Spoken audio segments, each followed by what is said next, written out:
Labdien, dzīvības skatītāji! Šodien, kā vienmēr, trešdienās turpinam raidījumu ciklu sadarbībā ar Mana aptieku farmaceitiem.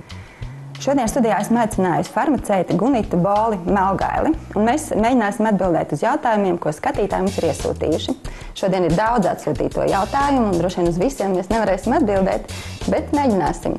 Un jūs, skatītāji, vienmēr varat droši doties uz Mana aptieku aptiekām un jautāt farmaceitiem sevi interesējušos jautājumus. Tad nu sāksim ar pirmo jautājumu. Kāpēc viens un tas pats medikaments aptiekā katru dienu var maksāt savādāk? Kā veidojas šī cenu politika? Vispirms gribētu pastāstīt to, ka ne aptieka, ne farmaceits nenosaka medikamentu cenu. Mēs vadāmies savā darbā pēc dažādiem likumiem, pēc dažādiem normatīviem aktiem, un ir tāds ministra kabineta noteikums 803, kurā ir teikts, kā tiek aptieku cena, medikamentu aptieku cena veidota. Tur ir noteikts koeficients, noteikti formula, un izejot no tā visa, rodās tā gala cena. Un vēl ir tas, ka katru dienu mēs iepērkam varbūt no cita lieltirgotāja, arī viņiem ir tā izejošā cena jau cita. Un ir tā, ka mēs cenšamies meklēt, kur ir tie izdevīgākie piedāvājumi, protams, priekš cilvēkiem. Bet arī tur visu laiku viss mainās. Un vēl ir tāda lieta, ka medikamentiem, tāpat kā jebkurai pārtikas precei, ir derīguma termiņš.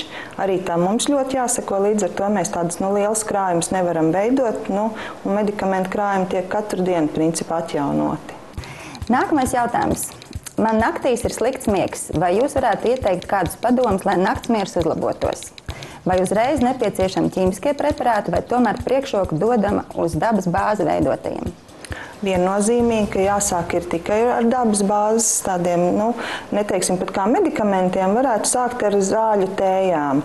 Kā tējas varētu minēt, būtu piparmētra, vīgrieze, melisa. Arī ir baldriāns, bet ar baldriānu ir jābūt uzmanīgam, jo ir daļai cilvēku, nelielam procentam gan, bet no baldriāna tāds kā pat satraukums, nevis miers iestājās. Vajadzētu ievērot arī tā saucamo miega higiēnu. Tur varētu būt tas, ka jāiet gulēt vienā un tai pašā laikā, jācenšas celties vienā un tai pašā laikā, jāievēro tas, ka ir jāguļ tomēr klusumā, ērtā gultā, optimāla istabas temperatūra, lai ir optimāla, lai nav ne karsti, ne augsti. Droši vien vaļā logu būtu vēlams. Pirms gulētiešanas jābūt ļoti labi izveidinātā istabā. Un arī pievērst uzmanību medikamentiem, kas tiek pa dienu lietoti. Jo ir, piemēram, daļai pretsaukstēšanās medikamentos ir tāds saucamais pseidoefedrīns, kas var radīt uzbudinājumu. Arī tik nevainīgā citramonā viņš satur kofeīnu, arī kofeīnu neiesaka. Kafiju vismaz 4 līdz 6 stundas pirms gulētiešanas noteikti nedzert. Kā jūs komentētu šos drogu maisījumus? Vai ir labi šīs kombinētās tējas lietot? Ir cilvēki, kas var viņus lietot, bet ir arī cilvēki, kam var gadīties, ka uz kaut kādu noteiktu to tieši drogu ir kaut kas, ko organisms nepieņem. Tā kā drošāk ir sākt tomēr ar tām vienkomponentu tējiņām. Nākamais jautājums ir Jānis atrakstījis. Esmu astmas pacients, nopirku Mana aptieku aptiekā pēc ārsta ieteikumu krājtelpu. Likās, ka saprotu, kā lietot, bet nekā. Mēs varētu parādīt Jānim, kā to lietot. Ko tad mēs te redzam? Mēs šeit redzam īstenībā daudz un dažādas krājtelpas. Šīs ir no tādiem senākiem laikiem. Tās pašlaik nav aptiekā nopērkamas. Ir arī vēl tāda neliela pavisam. Principā krājtelpa ir domāta tam, lai medikaments principā 100% uzsūktos. Jo ir tā, ja lieto medikamentu bez krājtelpas, tad tikai plaušu šaudos nonāk 20%. Un tas ir ļoti niecīgs daudzums, lai cilvēks ārstētos. Atsevišķi krājtelpas ir zīdaiņiem un atsevišķi ir bērniem. Šī ir tā kā bērnu. Zīdaiņiem ir vēl ar tādu lielāku to masku, lai visa sēņa, lai bērniņš, jo viņš nemāk ielpu ar izelpu savienot. Tā, es rādīšu to. Jānim noteikti visdrīzāk ir nopirkt šādi, jo šī ir viena no tām, kas ir pieejama. Tā, šī ir tā krājtelpa. Šis ir aerosols, kas viņam ir izrakstīts. Pa priekšu atveram krājtelpu. Noņemam vāciņu arī aerosolam, apskatāmies, vai krājtelpā nav kaut kas iebirs vai mazums, kur kādā plauktiņā, kas gadījies ir. Aerosols noteikti pirms lietošanas ir jāsakrata. Vismaz 3-4 reizītes, jo viņas tās daļiņas ir suspensija veidā. Sakratam, ievietojam, nedaudz vēlreiz sakratam drošības pēc. Un tad ir tā, principā ir neliela, parasta izelpa jāiztaisa, tad ir jāieliek mutē ar zobiem jātur, mute jātaisa ciet. Tā, princips bija tāds. Es izelpoju, pieliku pie mutes, ieelpoju un aizturēju. Vajadzētu 5 līdz 10 sekundītes aizturēt. Pēc tam, kad ir nospiests. Jā, jo lai viņš dziļāk nonāk. Un vajag nesteidzīgi to darīt, jo krājtelpā reāli iepūst medikaments minūti uzturās. Ja gadījumā vēl kādi jautājumi, ir jāiet uz aptieku. Un atsevišķi ir jātaisa, tas ir jāatcerās. Ja tur ir viens pūtiens, tad viens, bet otrs ir pēc laika jātaisa. Un to ieelpošanu, ir sākumā varbūt vienkārši tā uztraukuma, kā es pareizi. Ir jānomierinās, izelpojam, ieelpojam, aizturam un elpojam. Vēlams pēc darbošanās ar pūšamiem šiem inhalējumiem aerosoliņiem muti izskalot. Tas ir tāpēc, lai izvairītos no mutes kandidozes, principā.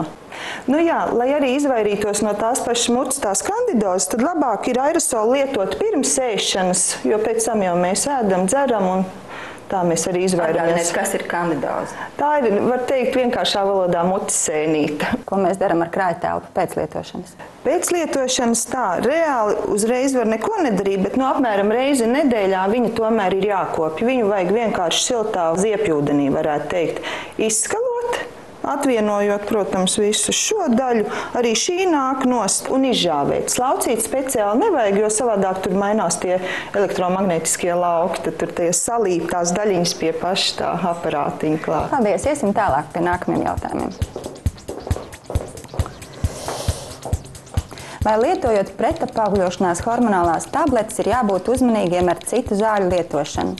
Vai ir kādas vielas, kas mazina šo tablešu iedarbību? Viena ļoti plaša grupa ir antibiotikas, kas diezgan plaši tomēr dzīvē tiek lietotas.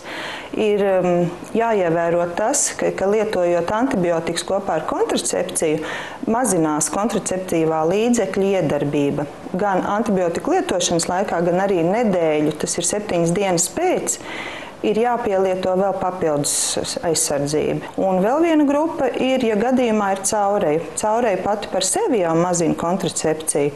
Un pie caurejas mēs visbiežāk mēdzam lietot smektu, to pašu aktīvo oglīti, un arī šo medikamentu ietekmē, par cik viņi kā adsorbentiņi darbojās, arī mazinās ietekmi. Bet tagad mēs uz mirkli pārtrauksim mūsu sarunu, jo tagad skatītāji laiks atbildēt jums.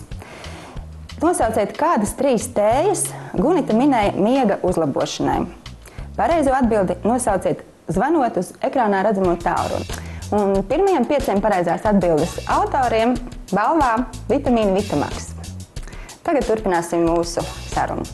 Ikdienā jums uz aptieku nāk ļoti daudz cilvēku, kuriem ir dažādas saslimšanas. Kā jums pašiem izdodas saglabāt labu veselību?